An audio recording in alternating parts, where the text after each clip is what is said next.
Hi అండి, ఎలా ఉన్నారు? మేమైతే బాగున్నామండి. ఈరోజు ఎస్వీవి వ్లాగ్స్లో వచ్చేసి చేప తీసుకొచ్చారండి. మెయిన్ చేప అంట, అది చాలా బాగుంటుందంట.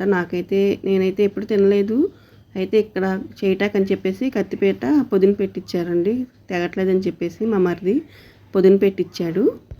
ఇక మా అత్తగారు అయితే చేస్తూ ఉంది. ఆవిడైతే బాగా చేసిద్దండి. ఇక అందుకని చెప్పేసి తనే చేస్తుంది. ఇక పొద్దుపోతుందండి, సాయంత్రం అయిపోయింది, 6:30 అట్లా అయింది. ఇక ఆ టైంలో అయితే తీసుకొచ్చారు. ఇక చేసి ఫ్రిడ్జ్లో పెట్టి తెల్లారి తీసుకెళ్ళండి, చేసిస్తా అని చెప్పింది. ఇక తనైతే చేస్తుందండి. ఇంకా చీకటిగా ఉంది, లైట్ ఉంది కానీ ఏసీ బిగించారు కదా, కొంచెం ఫీజు అది కొట్టేస్తాం వల్ల చీకటిగా ఉందని ఇక ఫోన్లో లైట్ వేసుకొని చేస్తున్నాము. ఇప్పుడు చేపల మార్కెట్లో అయితే చాకుతో అయితే మనకి పైన పీలంతా తీసేస్తారు కదండి. ఇంటి దగ్గర అయితే ఇలా తోముకోవాల్సిందేను. కొంచెం ఇటుకరాయి ముక్కను చూడండి, దాన్ని ఇక చిన్న ముక్కగా కొట్టేసుకొని రుద్దితే మంచిగా తెల్లగా అయితే వచ్చింది చేప అయితే. నేనైతే నీళ్ళు పోస్తూ ఉంటే తనైతే రుద్దుతూ ఉంది. ఇదిగోండి, ఇటుకరాయి ముక్కని ఇట్లా వేసి రుద్దితే చక్కగా తెల్లగా అయితే వచ్చింది చేప అయితే. ఇంకా అక్కడైతే పాములు అయితే ఉన్నాయండి. మా ఊరి పల్లెటూరు కదా, పాములు అయితే ఉంటాయి. చీకట్లో చేస్తున్నాము, వస్తాయే ఏం పాడో అనుకుంటా జోకులు వేసుకుంటా అట్లా రుద్దుతూ ఉన్నాము. ఈ చేప వచ్చేసి చాలా బాగుంటుందంటండి. నేనైతే ఎప్పుడు తినలేదు. చిన్న ముళ్ళు ఉండవు, బాగుంటుందని చెప్తా ఉంది. చేప చేస్తా చీకటి పడిపోయింది, చూశారు కదండి, చీకటిగా ఉంది బాగాను. మా అత్తగారు వాళ్ళ దగ్గర అయితే చేపలు ఆమె చేసిద్దండి, నన్ను అయితే చేయనివ్వదు. ఇక తనైతే చేసి ఇచ్చింది. ఇక నేనైతే నీళ్ళు పోస్తున్నాను. ఆ నీళ్ళు కూడా అండి ఎండకైతే కాగిపోయినాయి, వేడిగా ఉన్నాయి. ఇవి పొయ్యి మీద నీళ్ళు వెళ్ళే ఎండకి కాగిపోయి, వడగాలిపు కూడా ఇక్కడ ఎక్కువగా ఉందండి. ఎండలు కూడా ఎక్కువైంది మా ఊర్లో అయితే. మళ్ళీ చీకటి పడంగానే ఇంకా కొంచెం పొద్దుపోగానే చల్లగానే ఉంటుంది. నైట్ పూట అయితే మంచు కూడా పడుతుందండి, పగల ఎండ.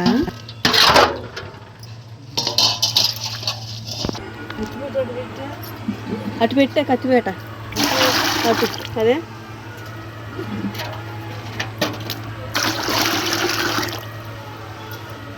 నీళ్ళు ఎచ్చబడిపోయింది ఎండకి, బాగా వేడెక్కి డబ్బాలో నీళ్ళు.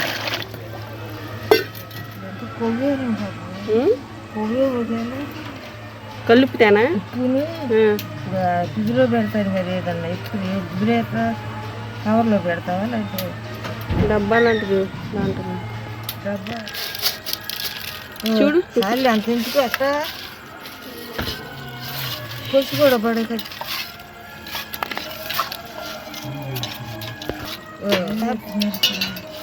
ఇదే ఇక్కడ సందులో మీటర్ దగ్గర కరెంటు పోతుందిగా, చీల్ కొట్టేస్తుంది.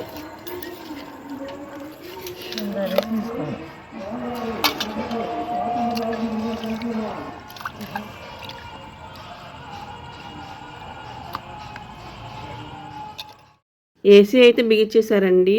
ఇక పసుపు బొట్టు పెట్టేసి ఆన్ చేశారు. మా పండు చేత ఆన్ చేయించారు. ఇక పొద్దున్నే అయితే మా ఊరైతే బయలుదేరామండి. ఇక మేమైతే వచ్చేస్తున్నాము. ఇక వచ్చే దారిలో బాతులు అయితే ఉన్నాయండి. అటు ఇటు కాలువ ఉంది, అందుకని చెప్పేసి కాలువలు ఉన్నాయి కదా, ఇక బాతులు అయితే పెంచుతున్నట్టున్నారు. అక్కడక్కడ తగులుతూ ఉన్నాయి అవి కూడా. ఇక వేసవకాలం పొద్దున్నే ఎండ అయితే బిగిన్ అయిపోయిందండి. 6ంటికే వచ్చేసింది అట్లా ఎండ అయితే. వేసవకాలం ప్రయాణాలు మటుకి అస్సలు చేయలేమండి, పిల్లలతో వడగాలుపులు అస్సలు చేయలేము.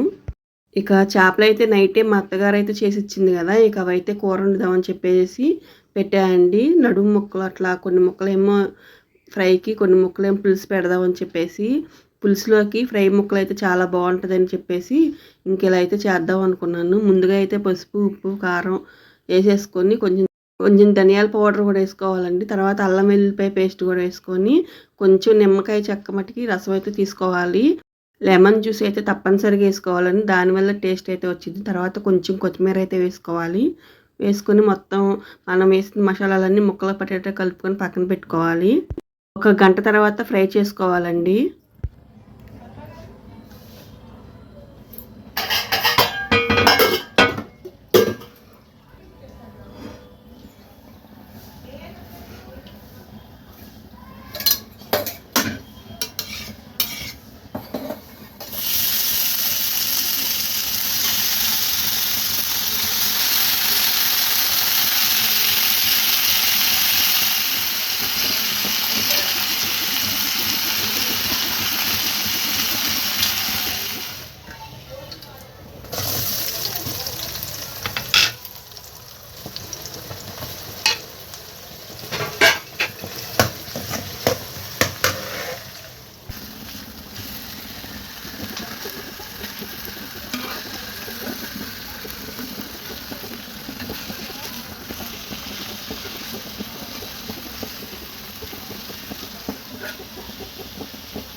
కొత్తగా ఎవరైనా చూస్తుంటే మన ఛానల్ని సబ్స్క్రైబ్ చేసుకోండి. చేపల పులుసులోకి ఒక ఫ్రై ముక్క అయితే పెట్టుకున్నామంటే చాలా బాగుంటుందండి. ఒకసారి ట్రై చేయండి మీరు కూడా. చేపల పులుసులోకి ఫ్రై ముక్క సూపర్ టేస్టీగా ఉంటుంది. ఇదే అండి వాళ్ళకి వీడియో అయితే. వీడియో కనుక నచ్చితే లైక్ చేసి షేర్ చేసి సబ్స్క్రైబ్ చేసుకోండి. బాయ్ అండి.